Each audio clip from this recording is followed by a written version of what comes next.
Bonjour à tous, aujourd'hui je vais vous parler de American Sniper, réalisé par Clint Eastwood avec Bradley Cooper, Sienna Miller, Luke Grimes, James McDormand et Sam Jaeger. L'histoire est celle d'un sniper qui a fait le plus de morts létales durant les temps de guerre aux États-Unis et donc ce biopic retrace sa vie et plus particulièrement un moment de sa vie à partir du moment où il s'engage dans l'armée et où il va ensuite faire la guerre sur le terrain. J'ai vu ce film il y a une semaine et demie et pour tout vous dire j'étais assez contente et soulagée de ne pas avoir eu le temps de la tourner parce que quand je suis sortie de la séance j'étais dans un état de colère qui était incroyable, vraiment j'ai rarement été aussi en colère devant un film et je pense que si j'avais tourné cette vidéo le lendemain comme c'était prévu à la base j'aurais été insultante envers ce film. Donc je suis contente d'avoir eu le temps de prendre du recul et de un peu plus poser mes idées et poser ce que je pense du film. Avant toute chose j'aimerais clarifier un point. Je sais que ce film a été au cœur d'une énorme polémique parce que tout le monde a dit qu'il était ultra patriotique et qu'il prenait vraiment le point de vue d'un américain et qu'il était très manichéen, etc. J'ai envie de dire c'est normal, avec un sujet pareil tu peux pas reprocher à ce film d'être patriotique. Évidemment qu'il allait être patriotique. On parle d'un sniper qui s'est engagé aux États-Unis pour faire la guerre et qui est ultra patriote, qui croit vraiment, qui y croit, qui va défendre son pays. Donc évidemment que ce film va être patriotique, évidemment que ce film va être assez manichéen et présenter un point de vue comme ça. Ce qu'on peut reprocher par contre et que je reproche moi et qui m'a énormément gênée, c'est qu'à aucun moment Clint Eastwood ne prend du recul par rapport au sujet qu'il présente. À aucun moment il ne dit ben voilà, moi ce que je pense c'est ça, voilà ce que pensait donc le sniper, mais moi ce que je pense c'est ça, je porte un regard critique sur les choses, je donne mon propre point de vue des choses. Et ça je trouve ça extrêmement gênant, parce que du coup ça laisse l'ambiguïté, ça laisse penser que Clint Eastwood corrobore vraiment tous les propos et toutes les choses qui se passent dans ce film. Je sais que certains ont loué justement le fait qu'il n'y ait pas de parti pris et que Clint Eastwood laisse le spectateur complètement neutre en fait, donne un point de vue neutre sur les choses et laisse le spectateur libre de ses interprétations. Mais je trouve pas que ce soit un point de vue neutre justement. Si ça avait été un vrai point de vue neutre, on aurait eu le pour et le contre. On aurait eu vraiment comme dans un débat.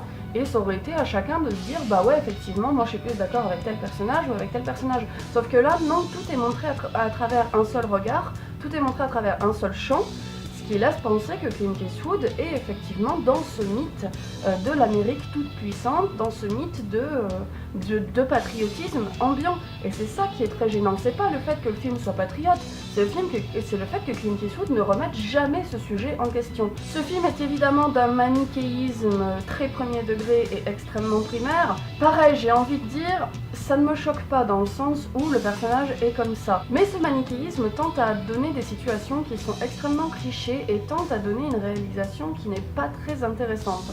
Je m'explique. Je sais bien que Clint Eastwood ne brille jamais par sa réalisation. Je sais bien que ça a toujours été un réalisateur d'histoire et de narration, plus que de réelles implications scénaristiques et qu'il a toujours eu une réal et une manière de tourner qui était un petit peu pauvre. Mais là, faut quand même pas déconner. On a dans ce film des situations que vous aurez vues déjà dans des milliers et des milliers de films auparavant et qui sont tellement clichés que moi j'y suis allée voir ce film avec une amie. On ne s'était pas concerté avant, on n'en avait pas parlé. On a explosé de rire tout le long du film. Et je suis désolée, mais ce film est une propre caricature de son sujet. Toutes les lignes de dialogue sont des trucs qui ont déjà été vus auparavant. Toutes les situations, je veux dire, la nana enceinte qui attend son mec, gna gna gna, qui s'engueule pendant qu'ils sont au téléphone alors que lui il fait la guerre, etc. etc. Je sais pas, la rencontre dans le bar qui est ultra cliché. Peut-être que ça s'est passé comme ça en vrai, j'en sais rien. Mais en tout cas, au cinéma, ça ne passe pas. Ça fait tellement cliché, c'est tellement déjà vu, les dialogues sont pauvres. Ce film n'a aucune profondeur et dans la réalisation, c'est vraiment une accumulation de clichés et de choses déjà vues qui rendent un côté grotesque au film. Et je trouve ça très dommage. D'autant plus qu'avec mon ami, on s'est concerté durant le film et on s'est dit, bah, là, pour l'instant, ce que nous présente Clint Eastwood, c'est une caricature. Et on est sûr qu'à un moment, ça va se retourner, on va avoir un espèce de déclic et on va se dire putain, Clint Eastwood, il est trop fort. Depuis le début, il nous présente une caricature et voilà ce qu'il pense vraiment des choses. Voilà où, en fait, il voulait en aboutir. Mais non, non.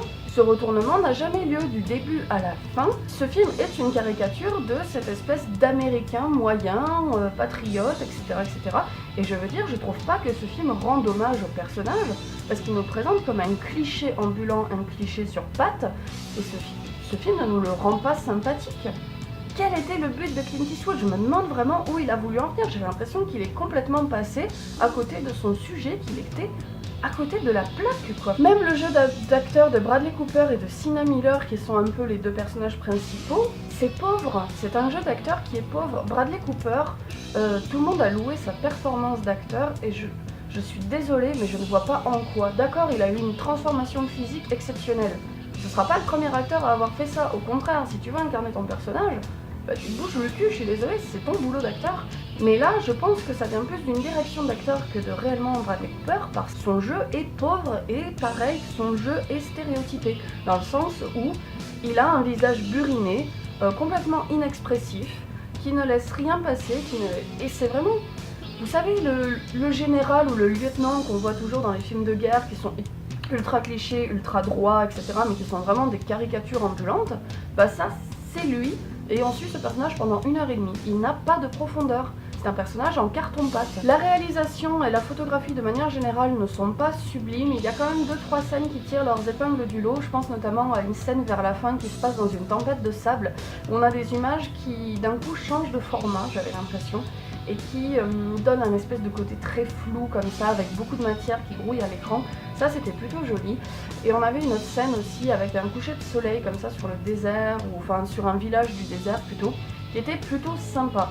Mais mis à part ces deux moments-là, vraiment la réalisation et la photographie, tout ce qui est de l'ordre de la mise en scène, en fait, c'est plutôt pauvre. Je vais quand même parler des 2-3 choses que j'ai trouvées positives dans ce film, parce que bon, pour l'instant, je le détruis, mais il y a quand même 2-3 trucs que j'ai trouvé cool. On a un très beau travail de reconstitution de la guerre. En fait, ce film s'ancre dans une espèce de nouvelle démarche qui est apparue au courant des années 2000 dans le film de guerre, qui consiste à filmer la guerre de manière réaliste, comme si nous étions nous-mêmes sur le terrain. Là, c'est très bien rendu, c'est bien foutu. Et vraiment, les scènes de guerre, je pense que si vous êtes un amateur de films de guerre, vous apprécierez de voir les scènes de guerre. Et ces scènes-là nous impliquent vraiment, et ce sont de vrais moments de tension. Donc les moments de la guerre, en fait, sont les moments du film qui sont le plus intéressants et le mieux foutus. Je vous ai parlé auparavant des 2-3 scènes que j'ai trouvées plutôt pas mal au niveau de la photographie. Il y avait autre chose aussi dont je voulais parler au niveau des points positifs, c'était l'aspect psychologique de la guerre et surtout au niveau des séquelles que ça laissait. Ce film esquisse des pistes de réponse et des pistes de trauma que porte le personnage. En fait, j'avais l'impression que le vrai sujet du film aurait dû se trouver là-dedans. C'était ça qui était intéressant, c'était ça les scènes qui étaient originales et qui auraient pu avoir de la personnalité, et c'était ça les choses qu'on n'avait pas vues des milliers et des milliers de fois au cinéma. Je vous dis, quand je dis que vraiment Clint Eastwood est passé à côté de son sujet, c'est vraiment l'impression que ça me fait. On ne sait pas s'il a voulu faire un film de guerre, on ne sait pas s'il a voulu faire un film qui parle des traumas de la guerre, on ne sait pas s'il a voulu faire une caricature de l'Amérique, on ne sait pas si au contraire il a voulu glorifier l'Amérique. C'est un film qui a le cul comme ça entre deux chaises, il sait pas sur quel pied danser, et ça donne un film qui est extrêmement inégal, qui est imparfait. Et moi je suis désolée, mais c'est un film que j'ai profondément détesté, que je trouve qu'il n'apporte rien au cinéma. J'ai trouvé que c'était une perte de temps, j'ai trouvé qu'il n'avait rien d'original, aucune personnalité, j'ai trouvé ça pas intéressant. Et mis à part comme un film comique, parce que je suis désolée, je me suis marrée pendant 2 heures en regardant ce film, je ne vois pas l'intérêt qu'il peut avoir, vraiment. Et j'ai regardé et lu énormément de critiques sur ce film pour comprendre pourquoi les gens auraient pu l'apprécier, et honnêtement, je ne comprends pas. Je ne comprends pas qu'on puisse apprécier ce film. Pour moi, c'est un film raté. Il est raté de bout en bout. Je suis désolée, comme vous pouvez le voir, je commence un petit peu à m'énerver. Je suis quelqu'un d'assez passionné et d'assez virulent dans mes propos, c'est-à-dire que quand j'aime quelque chose, je suis à fond, et quand je le déteste, je suis aussi à fond. Mais comme vous pouvez le voir, j'ai quand même bien argumenté le pourquoi je n'ai pas apprécié ce film et le pourquoi je ne suis pas rentrée dedans, donc je pense qu'on ne peut absolument pas me reprocher de juste détester ce film et de n'avoir aucun fondement. J'ai des arguments, donc si jamais vous n'êtes pas d'accord avec moi, n'hésitez pas surtout à avoir une discussion calme et posée avec moi dans les commentaires. Vraiment, je suis ouverte à la discussion si vous n'êtes pas d'accord. Voilà, je sais pas trop quoi vous dire de plus. Inutile de vous dire que je vous déconseille évidemment d'aller voir ce film. En fait, ça a été sympa parce que c'était une journée de cours qui a été extrêmement dure, et avec ma copine on a rigolé, on a décompressé. Mais je pense pas que c'était le but premier du film que de faire rire, au contraire, je pense que c'est un film qui se voulait être dramatique. Voilà, Clint Eastwood, moi j'arrête d'y croire, parce que ça fait quand même plusieurs années que j'enchaîne déception sur déception. J'espère que ma prochaine vidéo sera un peu plus sympathique et sur un film que j'ai aimé, parce que voilà, c'est difficile quand j'ai pas aimé un film d'arriver à avoir un ton qui soit un petit peu rigolo et un petit peu enjoué, n'est-ce pas ? En attendant, n'hésitez pas à me laisser de commentaires, n'hésitez pas à vous abonner si ça vous plaît, n'hésitez pas à me suivre aussi sur Facebook, je suis assez active donc voilà, n'hésitez pas, on peut avoir des conversations sympathiques, etc. Et en attendant, je vous dis à la prochaine pour une nouvelle vidéo comme d'habitude, salut!